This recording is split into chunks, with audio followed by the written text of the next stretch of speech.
Welcome back, dear students and friends. We were discussing this chapter number 11. It is biotechnology, principle and the processes. From this chapter, we were discussing regarding the process of biotechnology in the previous session. And we have finished with the 3 steps which are involved in it. Now today we are going to start with the 4th step that is involved in the process of biotechnology. It's a amplification of gene. Amplification of gene of interest. Gene of interest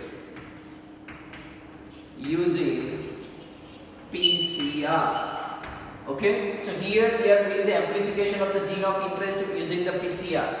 What is the full form of PCR? PCR is called as P means polymerase, C means chain, R means reaction. So here we are using a technique called as polymerase chain reaction for amplification. Amplification means here the multiple copies, or you can say that billions of copies are going to be produced by this way.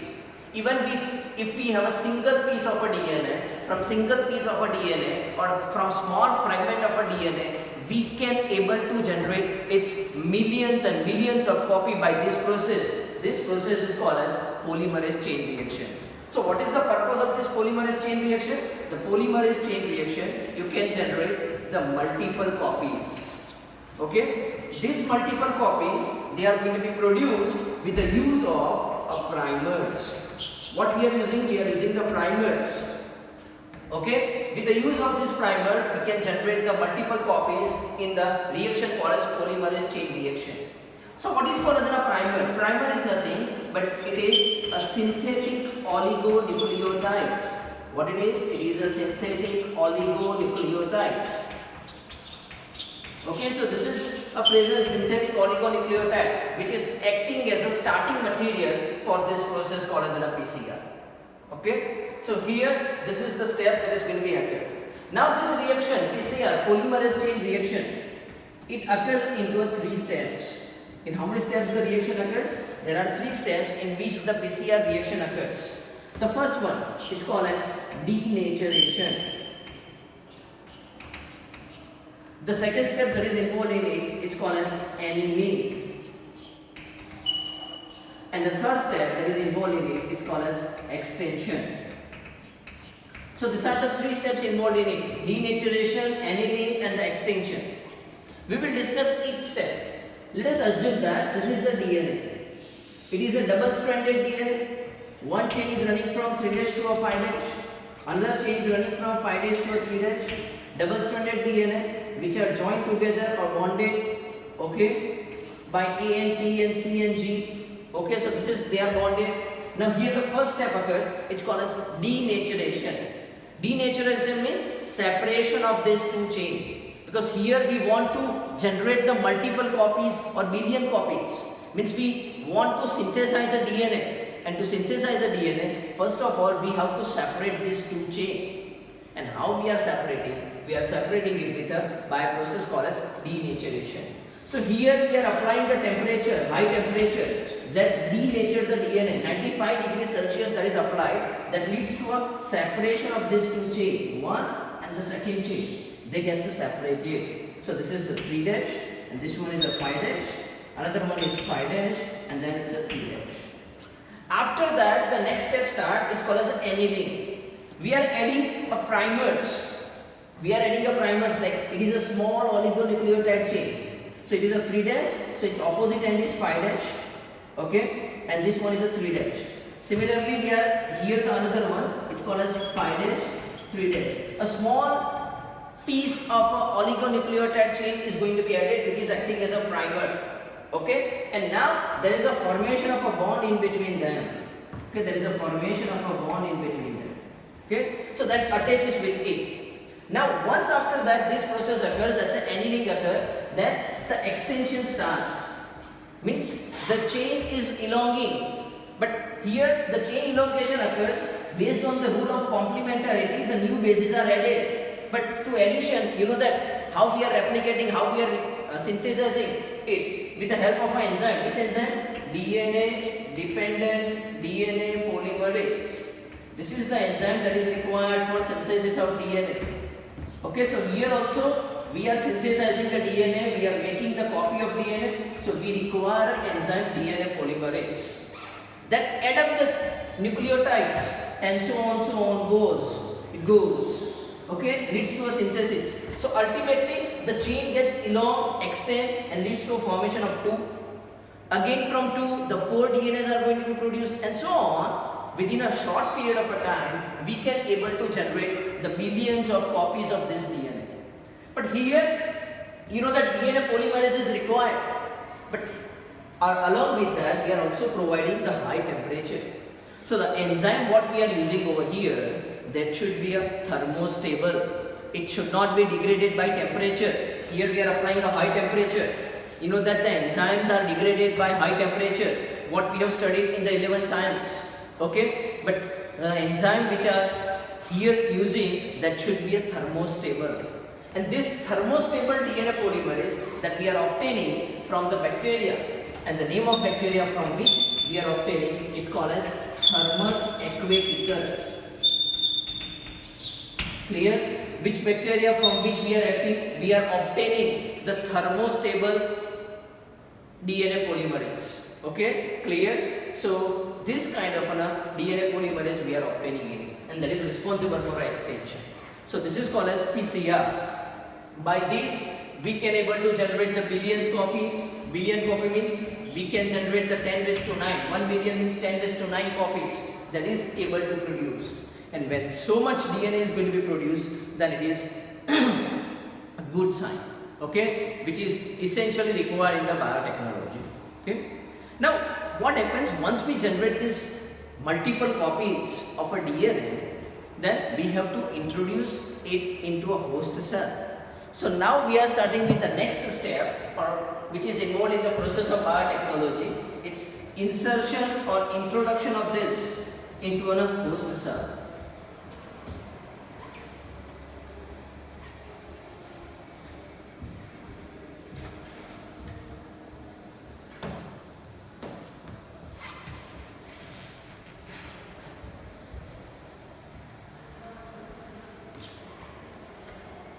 So we will discuss that. Now we are discussing the next.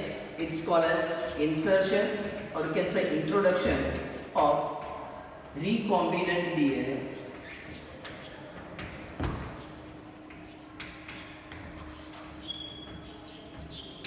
into host cell. Clear? How we are introducing this recombinant DNA into host cell? So there are different ways what we have studied in the competent host, like treating with a divalent cation calcium, then putting them on the ice, then briefly put them on 42 degrees Celsius, then again put them on the ice. So this is one of the heat shock method by which the DNA introduced in it. Or you can say a micro injection or the particle bombardment. These are the different methods what we have studied in the previous session. These are the methods which we are using for insertion of the recombinant DNA into host cell. But before we introduce this recombinant DNA into a host cell, that the multiple copies of DNA that is going to be produced, it should be joined with a vector, cloning vector by an enzyme called as a ligase. And when it joined with a ligase, then and then it is able to produce the recombinant DNA. Okay, so when the DNA that combines with a cloning vector, then it forms the recombinant DNA. And why we are making this recombinant DNA? Because this cloning vector can also act as a selectable marker. It is useful for the delivery of a gene, but it is also act as a selectable markers. So now what happens? Let's see what happens. How it is acting as a selectable marker. Suppose assume that this is a petri dish. This petri dish is full with a material, the medium which is required for the growth of a cells. It contains the cells. These are the cells which are present in it. Clear? Now we have introduced this recombinant DNA into a cell. Recombinant DNA into a cell. Okay? So it may happen that the DNA introduced into a few cells. And there are also few cells. I am just enlarging these cells. I am just showing you. This is a cell. This is the cell. in which the introduction of a DNA does not occur. Okay, it is not like that when we are introducing this DNA, recombinant DNA into host cell, so that every cell will get this DNA. There are few cells in which there is an introduction of DNA does not happen. But these are the cells we don't require in biotechnology, and this cell has to be removed. Now, if the cloning vector what we have attached in the recombinant DNA, if there is a resistance to an antibiotic, okay, like for example ampicillin. Ampicillin is an example of an antibiotic. बराबर છે તો શું થશે? Now if the cloning vector contains a resistance to antibiotic, means this ampicillin antibiotic cannot effect on such bacteria or such cell. Okay, so what happens in this? The cloning vector is not introduced. In all these other, the cloning vector is introduced or recombinant DNA is introduced. Okay, so we are applying now the antibiotic ampicillin. હવે જેની અંદર DNA introduce થઈ ગયું છે, in those cells which are transformed that are not affected by ampicillin because they have a resistance gene to antibiotic. બરાબર છે, એના પર antibiotic ની કોઈ અસર નહીં થાય, they are not killed. એટલે જેની અંદર ટ્રાન્સફોર્મેશન થયું, they will survive. But those કે જેની અંદર DNA introduce નહીં થયું, like these two cells, these and this cell, okay, in which there is a no gene for resistance to antibiotic, so this ampicillin is able to kill them. So this non-transformant will be killed. તો હવે અંદર medium ની અંદર એવા જ cell રહેશે, only those cells are remaining which are transformed or which are changed. So thus it is acting as a selectable markers, and we are only growing the selectable markers. એટલે એવા DNA આપણે અથવા એવા જ cell આપણે લઈએ છે કે જેની અંદર ચેન્જ આવ્યો અથવા ટ્રાન્સફોર્મેશન આવ્યો, or this recombinant DNA has been introduced. Now those cells in which there is no transformation, no change, or the recombinant DNA is not introduced, they are killed by the specific antibiotic. Okay, and thus it is acting as a selectable marker, selectively allowing the growth of a transformant cell and do not allow the growth of a non-transformant cell. So this kind of a reactions we are doing in this insertion of the recombinant DNA into a host cell. Okay, now after this step, once it is introduced into a host cell, then what we are doing, the next thing it's called as obtaining the product of interest. The next step is obtaining the product of interest. Here, why we are doing such kind of a process? We have isolated DNA, we have fragmented it, we have separated, we have produced the multiple copies, and then we have ligate or joined with a recombinant DNA, and then we have introduced it to a host cell. Why we are doing? Because the purpose of this biotechnology is to get certain products or the services from it. As we have discussed in the definition of biotechnology, we want to obtain something which is beneficial for us. That is a product, we want to get it. So that's why we are performing such kind of a processes. So now it's time come to obtain this product. Once the DNA has been introduced into a cell, okay, usually we assume that from DNA the mRNA is going to be produced. From mRNA the protein is going to be produced, means it's a translated, and that protein is acting as a product. We want to obtain this product. એટલે DNA અંદર ગયા પછી mRNA is going to be produced by transcription, and from this mRNA the protein is going to be produced by translation. This process should happen, but to occur this process we have to provide them some ideal conditions, or we have to provide them a suitable environment. So we are providing them the suitable environment. When the suitable environment or the optimum conditions, you can say that optimum condition means the conditions which is required for its growth, when we are providing that, then and then the protein or the product is going to be produced. Means mRNA and the protein is going to be produced, and that is going to be produced is even in a small quantities, very small quantities it's going to be produced. Okay, so this is a problem which is going to be happen while obtaining a product. We are getting a product, okay, when we are providing the suitable environment or the optimum condition, but here the product is produced in very small quantity. in the laboratory, like in the dish we are doing. So how much product we get? Clear, very few quantity of the product we are getting, and that is not visible for commercial scale production or to sell.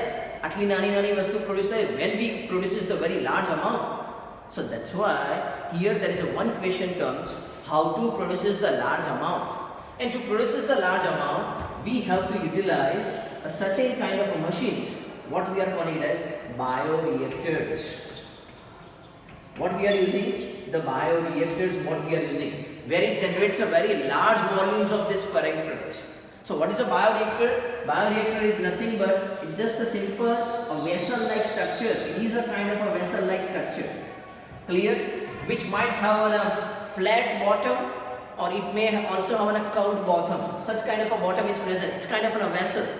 Here, very large quantity of the medium is provided. Large quantity of the medium is provided. Clear? Through which a specific process we are doing, like we are allowing it, we are making some kind of arrangement, so that's why it can easily rotate. Here also there is a one kind of a propellers that is acting as a foam breaker. This is a kind of a propeller which can act as a foam breaker. We are also providing the conditions, like you can say that this is a condition which is required for maintaining the pH. Okay, here there is also conditions we are requiring for maintaining the sterile air. Okay, so whatever the condition it requires, here also we are providing such kind of impellers which will lead to a continuous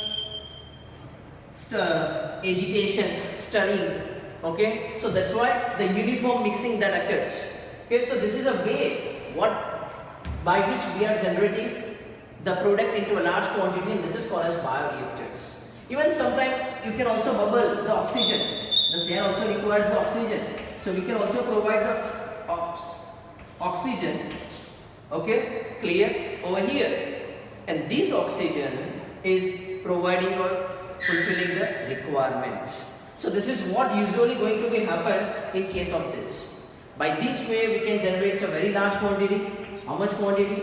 100 to 1000 liter we can generate by this. Okay, and this is a large quantity we can generate. So this is called as a bioreactors. Okay, so that's all about it, obtaining the product which is of interest. Okay, now we are moving ahead with the last step. Okay,